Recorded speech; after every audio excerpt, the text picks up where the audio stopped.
धाई माँ, धाई माँ, धाई माँ, आप कहाँ हैं? धाई माँ, धाई माँ, आज मैं बहुत प्रसन्न हूँ। धाई माँ, आज मैं बहुत बहुत प्रसन्न हूँ। अरे ऐसा क्या हो गया पुत्री? फूली नहीं समा रही हो, क्या घट गया ऐसा? कुछ ऐसा घटा है धाई माँ, जिसके कारण मेरी प्रसन्नता की कोई सीमा ही नहीं रही है। धाई माँ, आप जानती हैं, हम मिथिला जा रहे हैं। मिथिला जा रहे हैं? हाँ। क्यों? क्योंकि धाई माँ, वहाँ मेरे पुत्र राम और जनक दुलारी का विवाह होने वाला है। तो मैं क्या करूं? धाई माँ, मैं मिथिला जाऊंगी तो आप भी तो साथ चलेंगी ना? धाई माँ, मेरे राम का विवाह होने जा रहा है। तुम्हारे पुत्र राम का विवाह हो रहा है, मेरे पुत्र भरत का नहीं।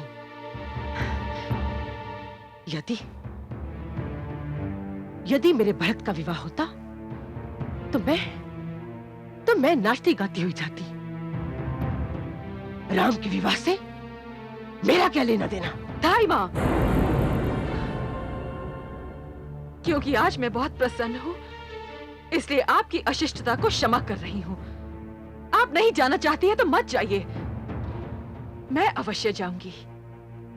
आपके भाग्य में तो राम का विवाह देखना ही नहीं लिखा है, तो मैं क्या कर सकती हूँ?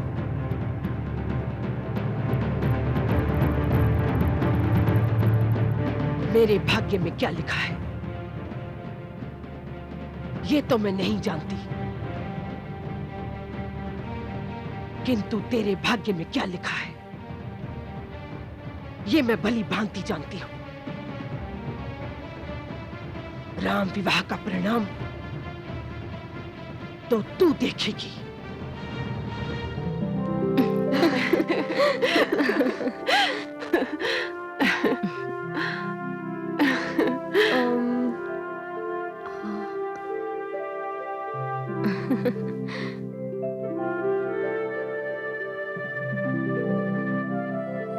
लो, ऋषिवर तो यहाँ है ही नहीं। अब हम किससे कहें कि हमें अपने भाभी जीजाजी से मिलने की अनुमति चाहिए? बिना उनकी अनुमति के मिलना तो शिष्टाचार के विरुद्ध है। मुझे तुम्हारे विचार सुनकर हर्ष हुआ राजकुमारी।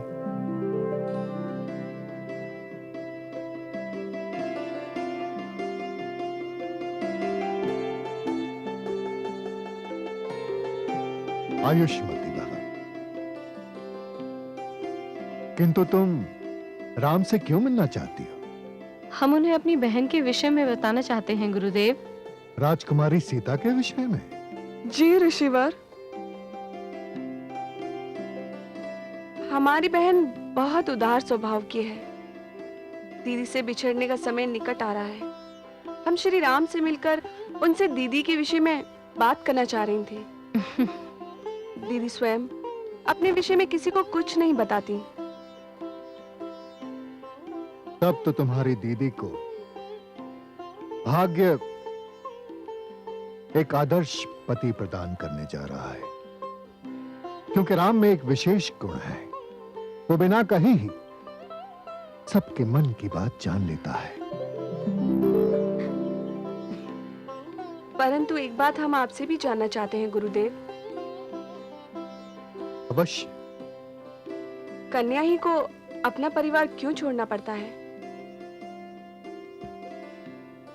इसलिए कि कन्या अपने साथ एक वंश लेकर जाती है, पति पक्ष को वंश प्रदान करती है,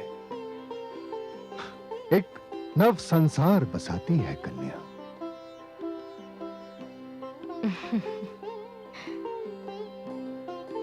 आयुष्मती भव।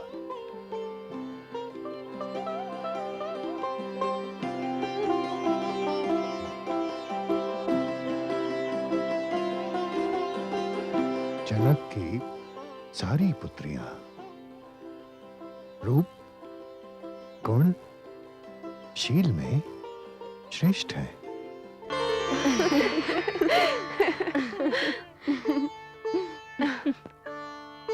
जी, आप लोग? हम उनसे भेंट करने आए हैं जिन्होंने कुछ तोड़कर कुछ जोड़ लिया है। आपकी बात मेरी समझ में नहीं आई राजकुमारी।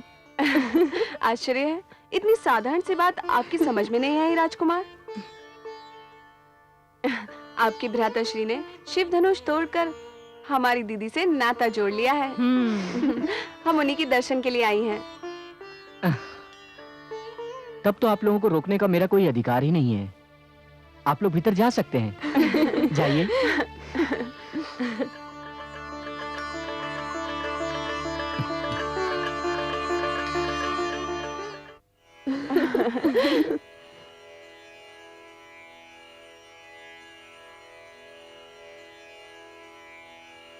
जीजा जी, प्रणाम जीजा जी। प्रणाम, स्वागत है आपका। हम मिथिलेश की पुत्रियां हैं, दीदी जानकी की बहनें। मैं उर्मिला, ये मानवी और यह श्रुति कीर्ति। प्रसन्नता हुई आपसे मिलकर। यहाँ आने का कष्ट कैसे किया? सुना है आपके पास सबके प्रश्नों का और हर प्रश्न का उत्तर है। स्वयं पूछ कर देख लीजिए, ज्ञात हो जाएगा। हम ये जानना चाहती हैं कि आपकी दृष्टि में पत्नी क्या है? पत्नी? पत्नी पुरुष की पूर्णता का चिन्ह है। वो उसका आधा अंग है और इसीलिए उसे अर्धांगिनी भी कहा जाता है। जब तक ये आधा अंग पुरुष को प्राप्त नहीं होता, वो अधूरा ही होता है। सचमुच राजकुमार, आपके पास हर प्रश्न का उत्तर है। आपसे प्रश्न करने वाला कभी निराश नहीं होगा। और कोई सेवा? आप हमारे अतिथि हैं, आपकी सेवा करना हमारा धर्म है। बस हमें यही पूछना था। अब हमें आज्ञा दीजिए। आपने मुझसे तो पूछ लिया कि मेरी दृष्टि में पत्नी क्या है। अब तनिक अपनी दीदी से भी तो पूछकर हमें बताइए कि उनकी दृष्टि में पति और पुरुष क्या है। हम अभी उनके पास जाकर पूछती हैं। उनका उत्तर हमें अवश्य बताइएगा। जी।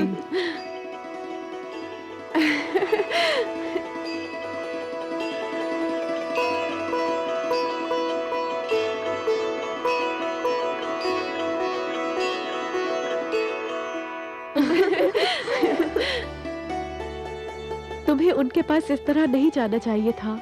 क्यों? हमारा उनका जीजा साली का मधुर संबंध है। हाँ, और इसी बहाने हमें ये भी पता चल गया कि श्री राम के हमारे दीदी के विषय में क्या विचार है। क्या विचार है? श्री राम के विचार है कि पत्नी पति को संपूर्ण करती है। वे स्वयं भी अपने आप को अभी तक अधूरा समझते हैं। आपको पाकर वह भी संपूर्ण हो जाएंगे। जीजा जी ये जानना चाहते हैं कि आपकी दृष्टि में पति का क्या स्थान है? पति स्त्री के बिना अधूरा है, किंतु नारी, उसका तो पुरुष के बिना कोई अस्तित्व ही नहीं है। नारी लता समान होती है और पुरुष एक वृक्ष समान। लता वृक्ष के सहारे के बिना कैसे रह सकती है? पुरुष वृक्ष बनकर नारी को सहारा प्रदान करता है और नारी वो लता बनकर पुरुष को शीतलता प्रदान करती है।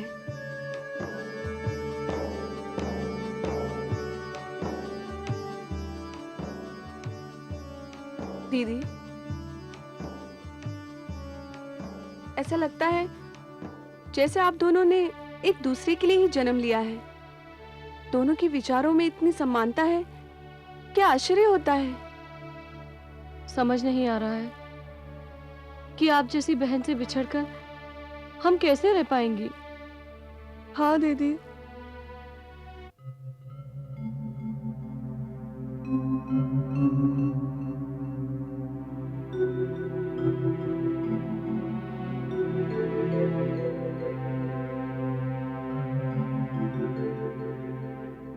राजन, ऋषिवर आप?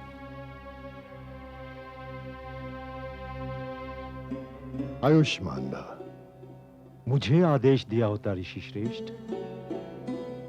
याचक बनकर आया हूं मिथिलेश। याचक, आज्ञा दीजिए ऋषिवर। यदि मैं आपके किसी काम आ सकूं तो धन्य हो जाऊंगा। राजन, मैं ये जानना चाहता हूं कि राजकुमारी सीता की भांति आपने अपनी शेष राजकुमारियों के लिए कोई संकल्प तो नहीं कर रखा? किंतु क्यों ऋषिवर? यदि नहीं किया है तो सुनिए।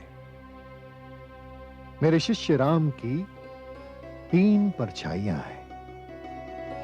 अयोध्या नरेश के शेष 3 पुत्र लक्ष्मण, भरत और शत्रुघ्न राम की परछाइयों के समान है।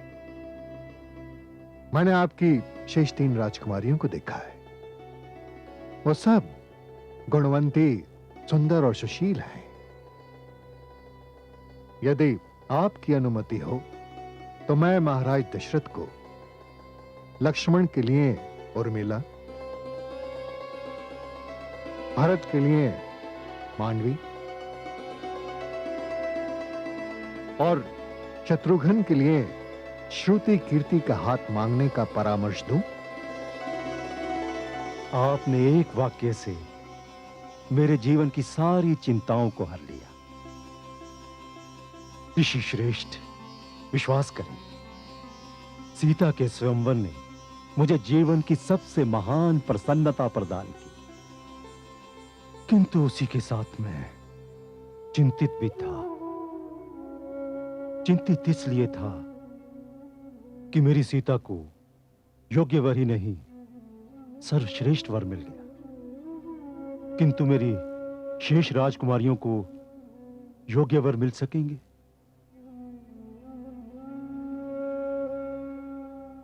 मैं इसलिए भी चिंतित था कि ये चारों बहनें कभी एक दूसरे से अलग नहीं रहीं। सीता के चले जाने के उपरांत क्या ये अकेली रह पाएंगी? यदि अयोध्या नरेश ने आपका ये परामर्श स्वीकार कर लिया तो मैं पूर्णतः चिंता मुक्त हो जाऊंगा। महाराज की जय हो। महाराज, बारात आ चुकी है। अति उत्तम।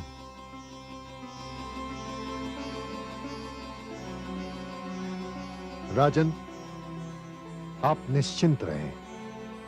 मुझे विश्वास है कि महाराज दशरथ मेरे परामर्श को अनदेखी नहीं करेंगे। आप बारात का स्वागत कीजिए। मैं राम और लक्ष्मण को सूचना देता हूं। धन्यवाद ऋषिवर। यशस्वी भव। धन्यवाद।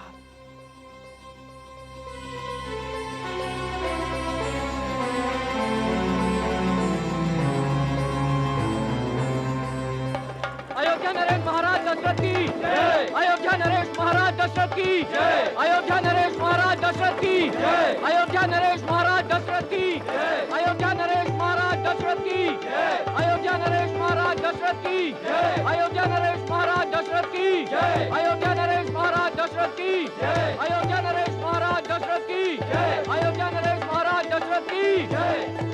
ऋषिवर, आज आपने यहां पधार कर पूरे संसार में जनकपुरी के मान में वृद्धि कर दी।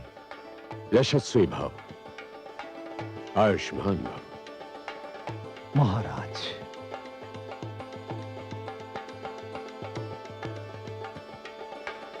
आपके दर्शन करना तो यूं भी मेरे लिए सौभाग्य था, किंतु आज की भेंट अनोखी है।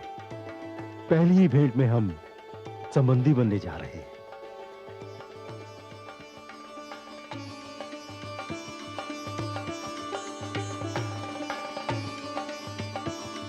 राजन, राम और लक्ष्मण से तो आप मिल ही चुके हैं।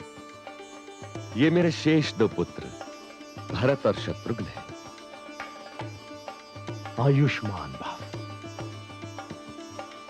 आइए महाराज।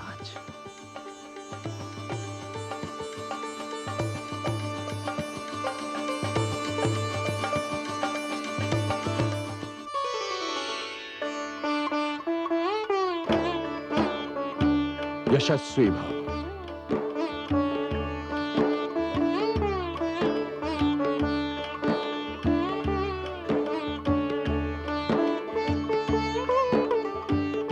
पिताश्री।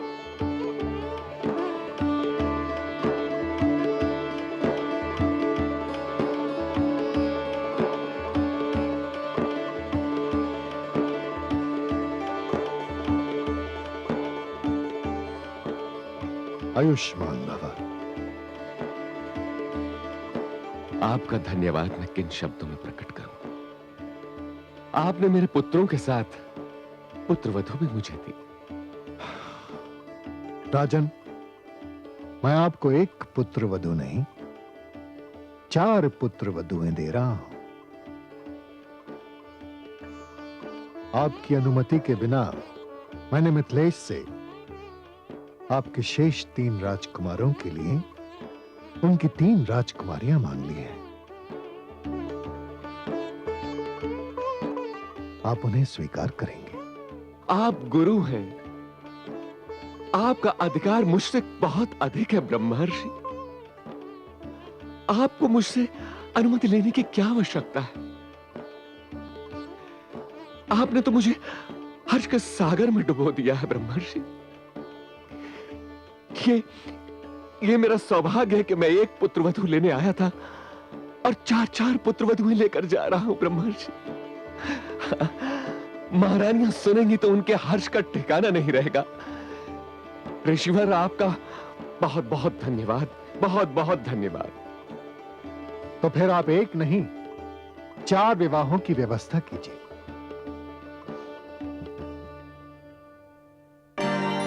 गूंज मंत्र विवाह के, गूंजे मंगल गान, जनक सुनयना मिली करे, सिय को कन्यादान।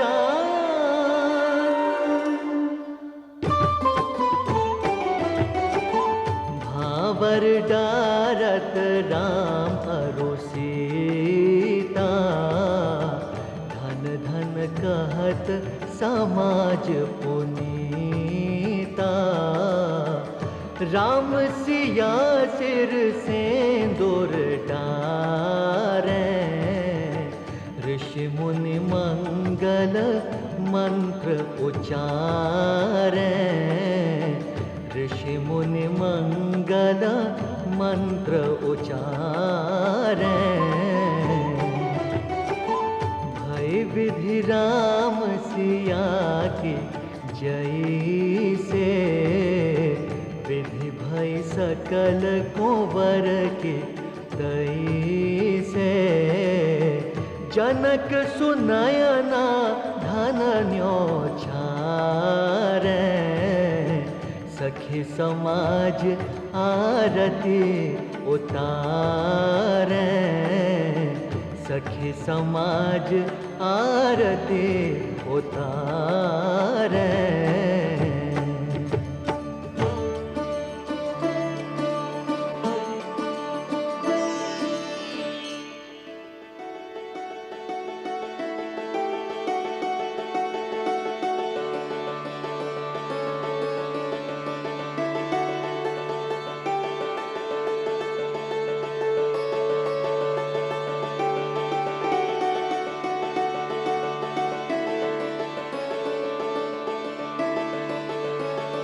महाराज,